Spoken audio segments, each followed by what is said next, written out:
প্রিয় দর্শক, আপনারা দেখছেন যে বস্তায় আদা চাষ। বস্তায় আদা চাষ কিন্তু অনেক সুন্দর।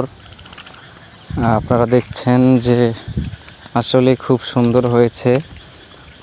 তো যারা গ্রামে রয়েছেন তারা কিন্তু খালি জায়গায় বস্তায় আদা চাষ করতে পারেন। আর যারা শহরে থাকেন তারা কিন্তু ছাদের উপরে আপনার এই ব্যবস্থাটা করতে পারেন, বস্তায় আদা চাষ। আদাগুলো কিন্তু মাটির মধ্যে গাড়লে যেরকম হয় ঠিক তার চেয়েও মনে হয় বেশি হয়েছে আপনার বস্তার ভিতরে। তাই বস্তায় কিন্তু নতুন একটা আবিষ্কার, এটা কিন্তু আগে ছিল না, এখন কিন্তু আবার শুরু হয়ে গেছে। তো আপনারা দেখছেন যে এখানে 1000টি বস্তা আদা গাছ রয়েছে। এই জায়গাটা হচ্ছে যে কালীগঞ্জ জাহিদ ভাইয়ের বস্তায় আদা চাষ। তো ধন্যবাদ জানাই জাহিদ হাসানকে যে এত সুন্দর পরিকল্পনা বস্তায় আদা চাষ করেছে। তো জায়গাটার নাম পঞ্চগড়, দেবীগঞ্জ থানা, কালীগঞ্জ, ঢাকায়াপাড়া।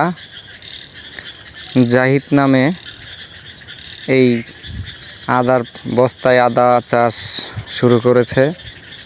তো প্রথমে 1000টি বস্তায় আদা লাগাইছে। তো আপনারা দেখছেন যে আসলে কিন্তু মোটামুটি গাছগুলো অনেক সুন্দর। একটার ভিতর 3টা 4টা 5টা পর্যন্ত হয়েছে।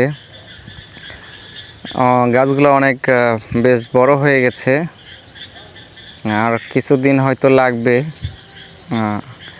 এটার ফসলটা শেষ হতে। তো আপনারা দেখছেন যে অনেকগুলো কিন্তু এখানে এক সারি অনেকগুলো গাছ রয়েছে। তো আপনারা চাইলেও কিন্তু বাসার আশেপাশে এরকম সিস্টেমে বস্তায় আদা চাষ করতে পারেন। বিশেষ করে যারা শহর বন্দরে আছেন তারা কিন্তু এদের এত খোলা জায়গা থাকে না। তো তারা কিন্তু ছাদের উপরে সুন্দরভাবে নিজে খাওয়ার জন্য এই ব্যবস্থাটা করতে পারে, বস্তায় আদা চাষ করতে পারেন।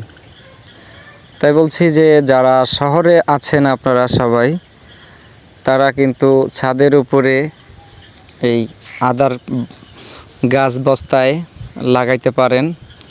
এতে খরচও কম। এখানে আপনারা সার প্রয়োগ করবেন বস্তার ভিতরেই। তো সেই সার বাইরে কোথাও যায় না, নষ্ট হয় না বা পানিতে ধুয়ে যায় না। অল্প সারেই বেশি ফলন বা বেশি লাভবান হওয়া যায় বস্তায়। তো